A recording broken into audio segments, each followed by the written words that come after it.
So I'd like to introduce myself. My name is Allie. I am a doctor of physical therapy as well as a nationally certified Pilates instructor. I've been teaching here in Boston for the last 5 years. I opened my own practice a few months ago, and I've been teaching with the Community Online Academy since it started 14 weeks ago. And I see a lot of familiar faces already, so welcome back to those of you who are joining and you've heard this before. But if this is your first time, one thing I always encourage about this back pain class especially is that everyone's backs are a little bit different, and they're even different from day to day. So I want you guys to pay attention to how your spine's feeling, how your back's feeling throughout this class. And if something doesn't feel right, take a modification or maybe even take a little rest for an exercise and jump back in when your spine is feeling good and ready to go. That being said, you know, sometimes it just takes a little warming up to get into some of the exercises, and you might surprise yourself with what you can do. But the point of this class is to feel good, and I want you guys to leave class feeling better than you did coming in. So please listen to your body, and that's how you'll get the most out of this program. Now we'll get started on the mat. So if you're just getting set up, you need a yoga mat or some sort of space to lie down comfortably. And we're gonna rest all the way down on the mat. If you are more comfortable having a pillow behind your head, you can go ahead and grab that now. And if you feel more comfortable having your knees bent on the mat, you can also do that. So find a comfortable position to lie down. Sometimes when people stretch the legs all the way out straight, that's a lot of pressure on the back to get started. So whatever works for your body, and just take a moment to settle in. I think for many of us, this is the end of our day. So take a moment and check in and see how your body and your back are feeling today as you rest down onto the mat. And notice the heaviness of your shoulders. Maybe add a little tuck to your chin to lengthen the back of your neck. Allow your palms to rest down or maybe up towards the ceiling. And just relax here for a moment. Notice if you feel any spots of tension or any differences from side to side in your spine. And just tune your attention into those spots. See if you can actually send your breath into your low back. And I know that sounds maybe tricky to imagine, but think of your ribs and your lungs sort of like a balloon that you're inflating. And see if you can send that breath down low into the balloon. Taking big inhales in through your nose and exhaling out through your mouth. So some of the muscles that support our spine are also muscles that help us to breathe. By just taking this moment to reset and let our body breathe and breathe comfortably and deeply, we're already doing something good and comfortable for our spine. We'll try 2 more big breaths just like this. And 1 more here. And then we're going to start to create some movement. So imagine the space underneath your lower back. We're going to do a little pelvic tilt by closing that space and then opening that space. Closing the space and opening the space. If this is the first moving you've done all day, this might be tight. It might be kind of stiff, and that's okay. If you've been taking my class for a couple weeks and you've done this with me before, I want you to advance your movement a little bit by focusing on your breath to pair it with your movement. So every time you close the space under your low back, you exhale. Every time you open up that space, you inhale. Exhale, closing the space. Inhale to open. If you're more new to this practice, just breathe whatever is comfortable. Focus in on just the spine movement. And this should be comfortable. It shouldn't be painful. We're just being gentle to warm up our spine. Now we're actually going to take this, everyone, and make this into a slightly bigger movement to strengthen the back of our legs and our hip muscles. So what we'll do is actually try your pelvic tilt and then continue to curl and lift your hips off the mat and soften and melt your spine back down onto the mat. So arms are resting down by your side, you're curling the spine up and softening and melting the spine down. I imagine my spine here like a string of pearls, and I'm picking up 1 pearl at a time, and then I'm placing that 1 pearl at a time back down onto the mat. So very gentle, very easy. If you notice back pain while you're doing this, try lifting just your hips, but keep your rib cage down on the mat. So you're gonna focus the movement just to the lower half of your body and then melting back down. And maybe as you work in that smaller range, you can go a little bit bigger each time. Really ground your feet into the mat. See if you can hug your knees together just slightly. We're gonna try 2 more here. Awesome, guys. And one more time, curling the spine up and softly letting the spine fall back down onto the mat, and we take a rest. Walk your feet together and your knees all the way together. We're gonna introduce rotation into our back by allowing our arms to open up to the side and very gently rocking your knees side to side. And you're only letting the knees go as far as you can without any pain or discomfort. So make this movement whatever works for your body today and right now. And notice that you might have differences from side to side, and that's okay, that's totally normal. Try and keep your knees together and your feet together to ensure that the stretch goes into your lower back. We are gonna stretch our hips later in class today, so that's coming. We'll do a few more just like this. And then go ahead and settle into the middle and take a rest. We'll now get into some strengthening for our core muscles. And so one of the functions of our core muscles is to keep our spine still when the rest of our body is moving. So I want you guys to picture someone walking. When you're walking, your spine might have teeny bits of rotation, but really it's not supposed to move a lot. It's more a movement of your legs. So what we're going to practice here is bringing our hands to the front of our trunk. And the purpose of having our hands here is so that we can feel that our spine stays still. So if anything, you really shouldn't feel any movement underneath your spine. We're going to gently start marching one leg at a time off the floor. And again, what you're feeling for under your hands is stillness. And this marching moment is meant to mimic what you might experience with walking. Now you can go slow, you can go a little bit faster, but be honest with yourself. If you're feeling your hips rotate side to side or you're feeling your rib cage lift off the mat, you want to brace your core as though you are in a plank but laying on your back. Now, if this feels really easy, you can bring both legs up to the tabletop position and try the opposite, which is to lower the leg down towards the floor. And you may not actually even be able to touch the floor. You can still keep your hands on the front of your trunk so you can feel the work of your core trying to keep your spine still. And notice that my knees are staying the same amount bent. I'm just dropping my thigh away from my back and pulling the thigh back in. We'll try 3 more, 2 more, last time, and place both feet down, taking a rest. Go ahead and stretch your legs out long, stretch your spine long, reaching the arms overhead.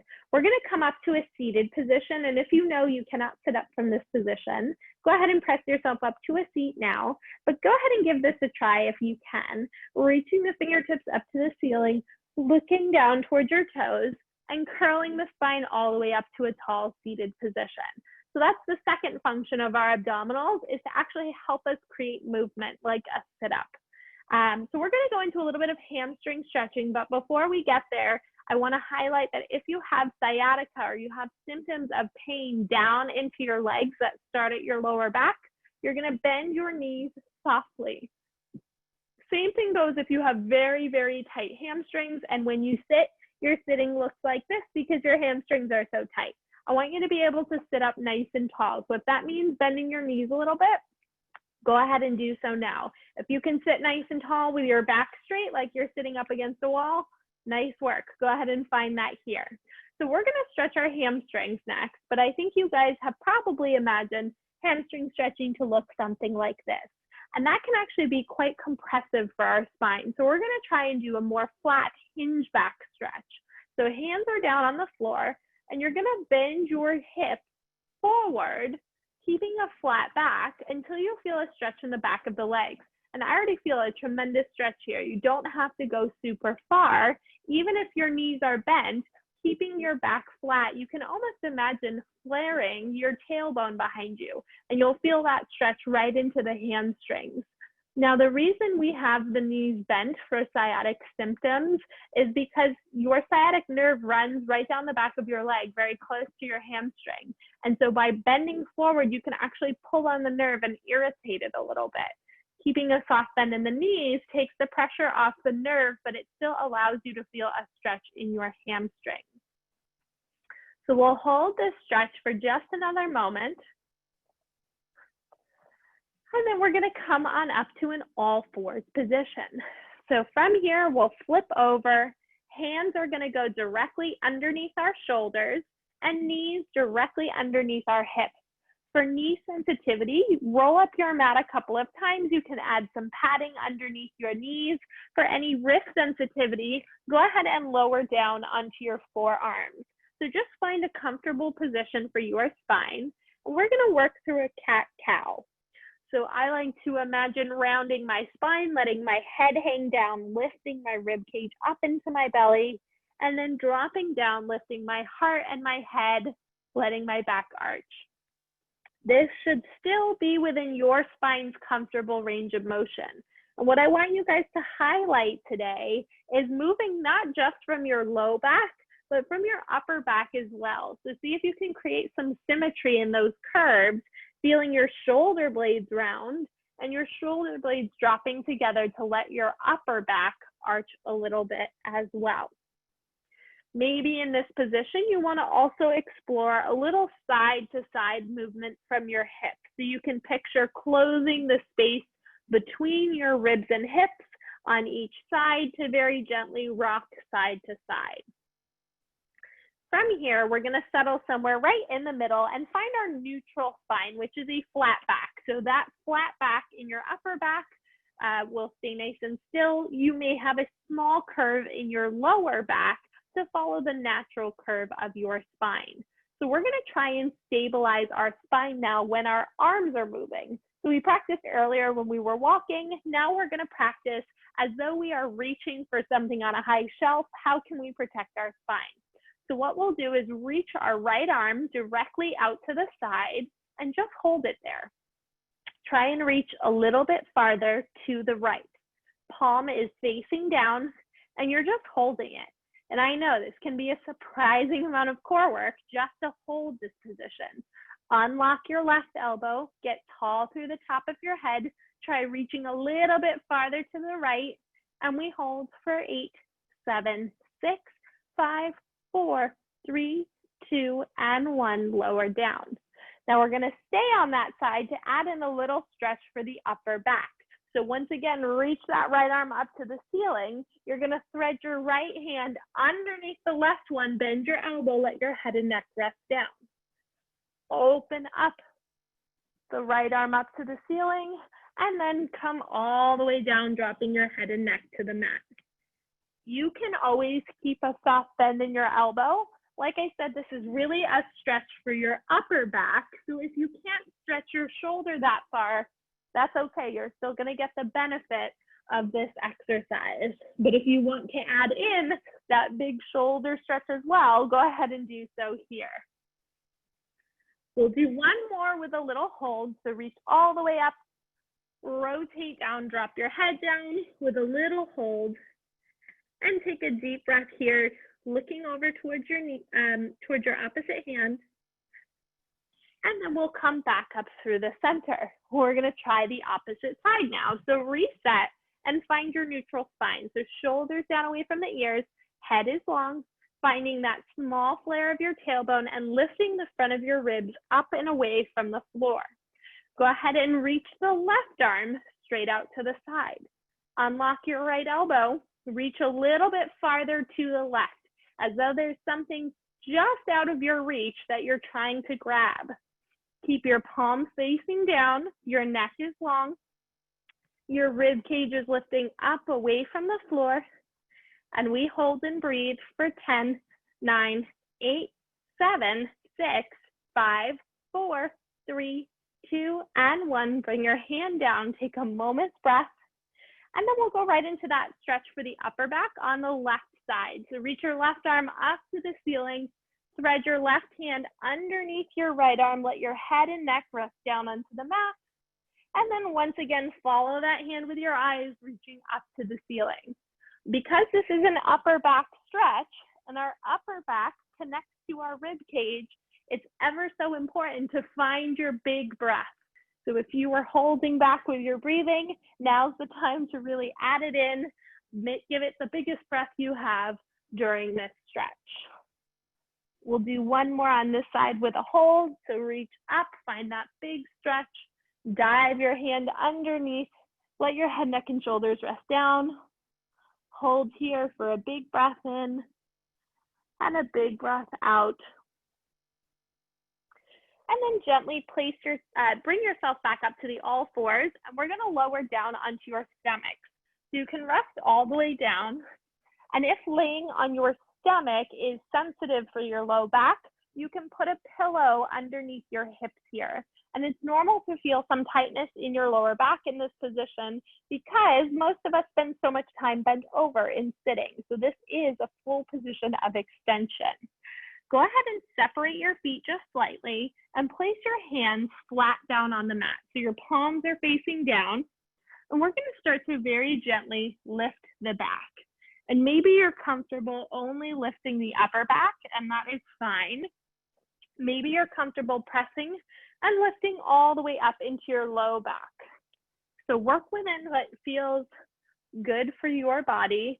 But just like we were practicing with the cat-cow, I want you to make this movement about your upper back too. So it's not just a stretch for your low back, but you're finding that same symmetrical curve in your upper back by pulling your shoulder blades together, shining your heart forward, and picking up your chest.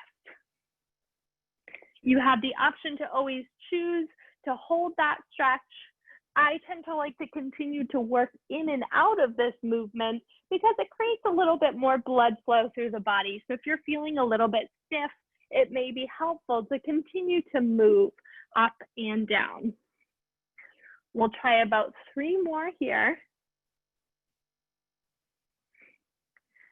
Last 2. And one more time, shoulders down away from the ears.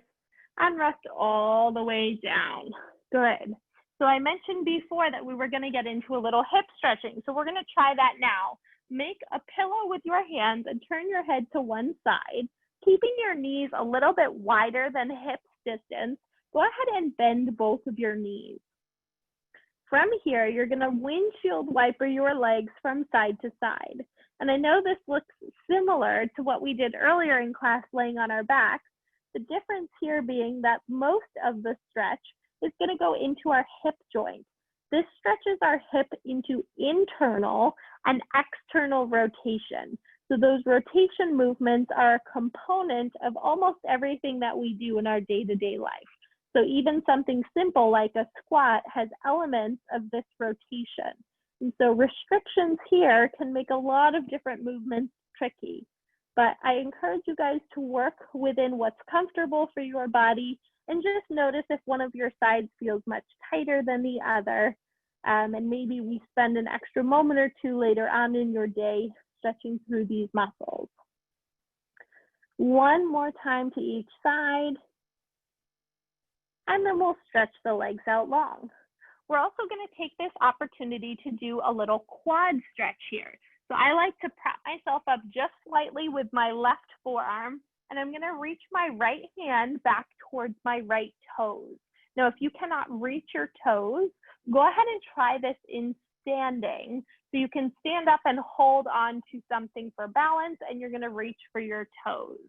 So from here, you're pulling your heel in towards your bottom. Remember, I have a lot of flexibility here. This may not be what it looks like for you, and that's okay. Now, if you feel back pain when you do this, that's not abnormal. I want you to try and tuck your tailbone under slightly by creating some space as though you might draw your navel up away from the floor. You're almost tightening your abdominal muscles, and that should help manage the pain you feel but also make this a slightly deeper stretch. And the reason we stretch our hip flexors is because they actually attach to our low back. And that's part of the reason it can be painful when we go into this stretch, especially lying on our stomach. So we'll try just one more breath here. And then you can place that foot down, cross your right arm over, prop yourself up just slightly, and now reach your left hand back for your left toes. And again, if you need to stand up and hold on to something to do this stretch, that's always available in the practice as well. So very gently pulling that heel closer towards your bottom, drawing your rib cage up away from the floor and very slightly tucking your tailbone under. You could almost imagine like you're pushing your pubic bone down into the mat, and that should help protect your low back so you feel a deeper stretch in your hip, but no pain in your back. And we'll try one more big breath here. And then release the leg. Very gently place your hands down. We're gonna push ourselves up and back to come into a shell stretch. So I like to bring toes together, knees apart, sit hips back, and walk your hands forward, maybe letting your forehead rest down on the mat. And take a deep breath here. And a deep cleansing breath, let that go. Okay. So far we have moved our spine in 4 of the 5 spine directions. So we've moved forward, we've moved backwards, and we've rotated side to side. The last movement is our side bending, so moving our spine sideways. So I am going to now sit on the left side of my hip with my legs splayed off to the right. And if this is not a comfortable seated position, you can always put a pillow under your hips to prop yourself up. You can also sit cross-legged. So whatever is comfortable for you, find the best setup. And then we're going to take up some space with our arms and start to dive the arms up and over. So nice and easy, reaching up and over like you're reaching for something in the sky. You can imagine like you're a wind turbine or a windmill here, but notice if your spine is starting to slump forward. Try and sit up nice and tall. Now, if you're more advanced in your practice, you've been taking my class, there's a little add-on here. So the next time you lower your left hand, you're going to stretch your legs out long, lifting up into an arcing side plank, and then lowering back down and counter stretching. So that again looks like a stretch of the legs and then lower back down. And that's totally optional. You can stick with your gentle side bending stretches here too, especially if this practice is a little bit newer for you. We'll do one more just like that. And then come all the way down. We're gonna switch to the other side. So for a fancy transition, bring your hands back behind you. You can kick your legs up and around. So I am now sitting down on the left side of my hip with my legs splayed off to, on the right side of my hip with the legs splayed off to the left.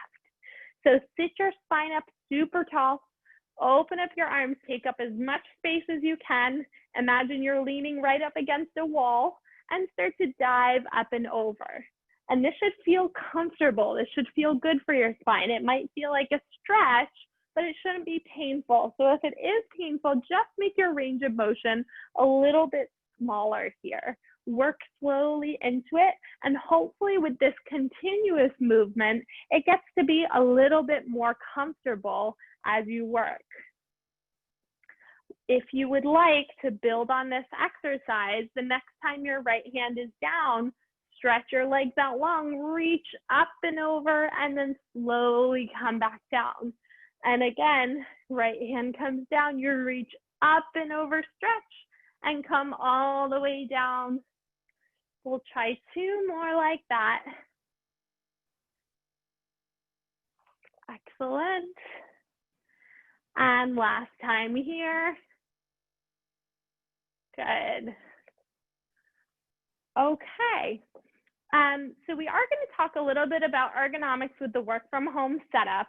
But one thing I want to highlight, I had a really good question earlier today, which is, why are we doing spine stretches in all different directions? So when we move, our spine is going to move in very small ways in a lot of different movement patterns. And so the best way to sort of get all of our vertebrae to help each other instead of just one of our vertebrae doing all the work is to keep our spine flexible in multiple dimensions. And by moving our spine in multiple dimensions, we can do gentle stretching and still get big movements. If we only stretched, let's say we only did our hamstring stretch forward, we would have to work really, really hard to get a big stretch in all the vertebrae. But if we move our spine in a bunch of different directions, we can start to loosen up and move each of those vertebrae by exploring different patterns of movement. So I hope that covers sort of a big picture of why we're moving in all those different patterns. What we'll talk about next, I'm going to grab my pseudo office chair so I can show you guys a little bit about what to look for in your office chairs. We haven't talked about this in a little while, so I thought I would bring this back, and I'm just going to adjust the camera a little bit so you guys can see here. Okay. So if this was my office chair, and it is not, but it just makes a good spot for me to be able to demonstrate, what I'm looking for is 90-degree angles, so right angles. And that's a right angle at my feet, at my knees, and at my hips. So you guys can see that this chair doesn't give me those 90-degree angles. This is a little bit too low, and my knees are bent more than 90 degrees. This is a good fit for my feet. My feet are able to rest down on the floor firmly, so I have a nice 90-degree angle at my feet. Sometimes if your chair is too high, you have to rest your feet out in front of you, or maybe you're up on your toes, and you're not getting that nice contact and support from your feet below. So I would need to prop myself up a little bit to be able to find that 90-degree angle at my knees. Now, the 90-degree angle also continues to our spine. And so one of the things you want to think about is what your spine looks like when you're standing, the natural curve of your low back. And everybody's low back curve is different. Some people have a very big curve. Some people have a flatter back. So whatever your spine looks like comfortably in standing, you want to get kind of close to that in sitting. And it can be a lot of work. So I am trying to actually lift and tip my pelvis forward to find that natural curve in my lower back. Now, if I had to hold that all day, it would be pretty tiring. So this is where you can take a small towel or a little pillow. You can step it down right along your sacrum to actually hold you up, and also to give you a reminder if you start to slump over the course of the day, that your back will be a little bit more comfortable with your shoulders right up over your hips and that natural curve to your spine. So I hope that visual gives you guys a little bit to think about when you're perfecting your work from home setup, since we've all had some practice at this point.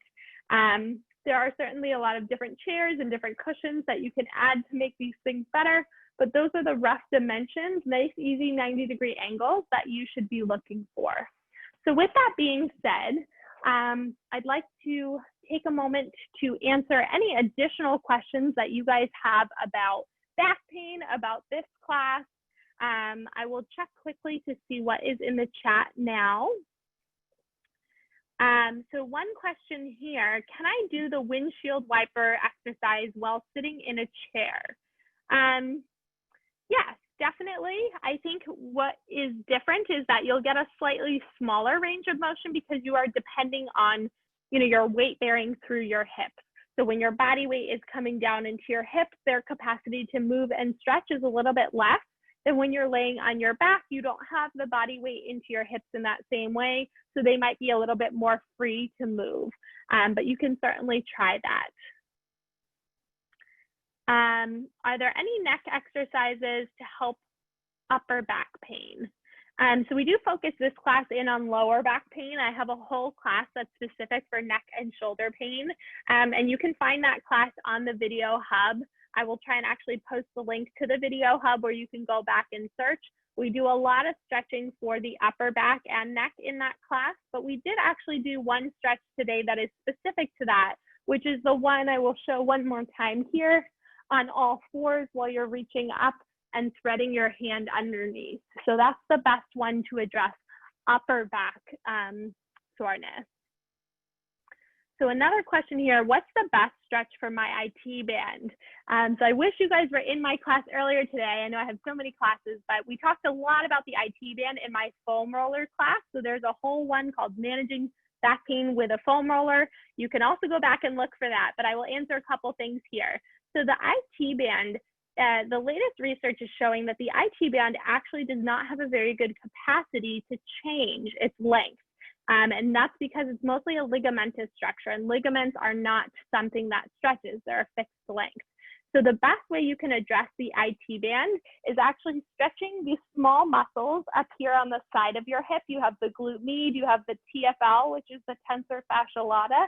Those muscles attach to the IT band, and muscles have a very good capacity to stretch.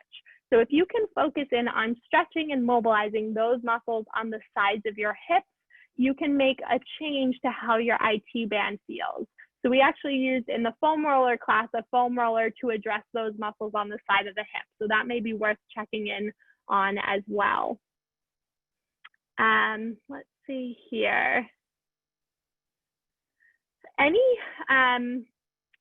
Let's see, so I had some back pain this week due to working long hours at the desk, a very painful tailbone area.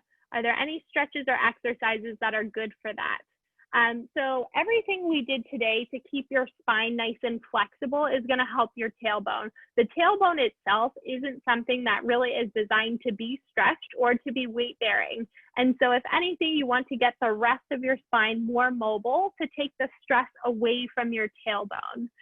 There is one cushion that I recommend to a lot of people, and I've talked about it in my classes before, called the Tush Cush, and it has a cutout for your tailbone. So if that's something that bothers you, it will definitely be relieving to sit on something that has a cutout so you're not weight bearing through your tailbone. So if you are someone, as I demonstrated in that seated position, who ends up kind of slumping, you put a lot of body weight through your tailbone and your coccyx, which is not really, it's not designed to have that amount of weight and load for a long period of time. Another question here, this is a great one. You guys have awesome questions today. Do you recommend the tennis ball for lower back pain to release stress areas? I actually don't, and the reason being is that I do recommend using the tennis ball up in the neck and shoulder area because you have a lot of muscles in that region, but you also have your rib cage there, which is going to prevent the ball from going in close to your organs. When you get to your lower back, you don't have any bony support, and you do have a lot of organs there that are not going to feel great having that intensive pressure of a tennis ball. You know, there are muscles in the area, but it's very difficult to be specific enough to stay just on the muscles and to avoid your kidneys, your liver in that area. So I tend to err on the side of being more gentle in the low back and just doing more focused stretching, maybe some gentle massage, but not the aggressive tennis ball in that area. Are these stretches helpful for facet joint arthritis? Absolutely. Everything we did today should be very, very good for facet joint arthritis. The only one that's probably challenging is the one where you're pushing up on your stomach. And so you may need to just limit your range of motion during that exercise for the time being. I'm going to answer just one more. I know we're going a little bit over time, and I would love to have Key go over the feedback app for you guys. So let me answer one more here. There's a couple of awesome questions. Let's see. This is a really good one here too. So stretching before exercising is painful and limited. Once I'm warmed up, my range of motion is much greater. Should I continue to try stretching before? So I think yes and no. Some of the stretches that we did here today are super gentle. The ones that we started class with as a way to kind of warm up, those type of exercises in our beginning part of the class might be worth doing pre-exercise to warm you up. But focus stretching, like stretching your muscles, the hip flexors, your hamstrings, things like that, you actually do, you're more effective with your stretches when you are warmed up. So I always recommend that, it doesn't have to be vigorous exercise, but doing some gentle cardio, even if it's like 5 minutes of walking before you're stretching, can make your stretches more effective because your muscles are warm, and when they're warm, they're more pliable. So biasing more of the stretch work towards the end of your exercise program is a good thing. But if you need to do a little warm up, a movement-based warm up, that is also fine. So I'll stick around and answer a few more of these questions afterward. I'm going to pass it back over to Key so we can go over the feedback app. Thanks for sticking around. You guys had great.